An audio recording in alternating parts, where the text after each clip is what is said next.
Salam damai, puji syukur, sembah dan hormat kepada Tuhan Yesus. Shalom. Kita baca Mazmur 26 dengan judul Doa Mohon Dibenarkan oleh Tuhan.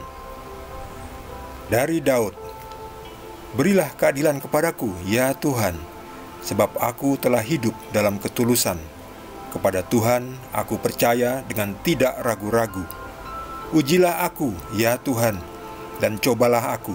Selidikilah batinku dan hatiku, sebab mataku tertuju pada kasih setiamu, dan aku hidup dalam kebenaranmu. Aku tidak duduk dengan penipu, dan dengan orang munafik aku tidak bergaul. Aku benci kepada perkumpulan orang yang berbuat jahat, dan dengan orang fasik aku tidak duduk. Aku membasuh tanganku tanda tak bersalah, lalu berjalan mengelilingi mezbahmu, ya Tuhan, sambil memperdengarkan nyanyian syukur dengan nyaring dan menceritakan segala perbuatanmu yang ajaib. Tuhan, aku cinta pada rumah kediamanmu dan pada tempat kemuliaanmu bersemayam.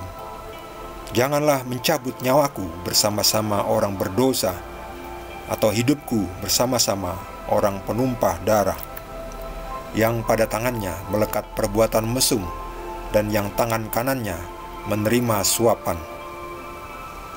Tetapi aku ini hidup dalam ketulusan. Bebaskanlah aku dan kasihanilah aku. Kakiku berdiri di tanah yang rata. Aku mau memuji Tuhan dalam jemaah. Demikianlah Mazmur Daud.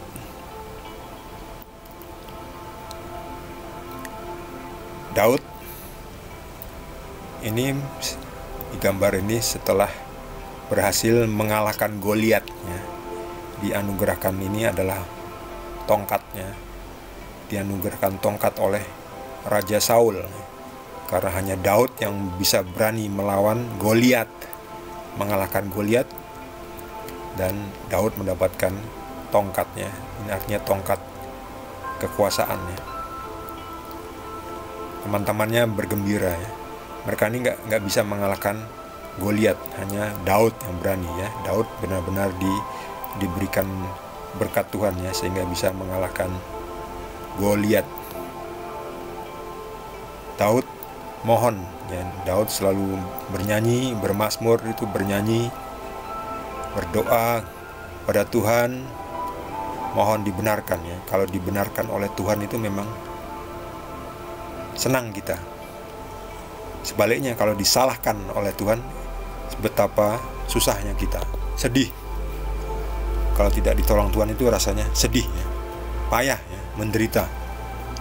Kalau ditolong Tuhan, dibenarkan Tuhan, kita senang, ya, bahagia. Aku tidak duduk dengan penipu, dan dengan orang munafik aku tidak bergaul. Ya memang bahaya kalau kita suka-suka kongko-kongko, duduk-duduk dengan para penipu. Hati-hati, nanti kita jadi penipu. Ya, dengan siapa kita bergaul, ya hati-hati, ya. Kita akan terpengaruh, ya. Kalau kita bergaul dengan orang suci, ya kita akan pelan-pelan akan terpengaruh untuk ayo ikut hidup suci. Sebaliknya kalau kita suka kongko-kongko dengan orang-orang munafik, penipu, apalagi orang-orang yang mesum, orang-orang suka terima suap, ya lama-lama kita juga akan nanti ikut-ikut, ya. Ikut-ikut mesum, ikut-ikut terima suap, dan sejenisnya itu, ya. Banyak sekali itu. Jadi hati-hati dengan siapa kita duduk, dengan siapa kita bergaul. Kita bergaul dengan semua orang, tetapi kita jangan akrab dengan orang-orang penipu, ya. Dan jangan banyak-banyak, ya, duduk kongko-kongko dengan penipu. Kita akan nanti terpengaruh.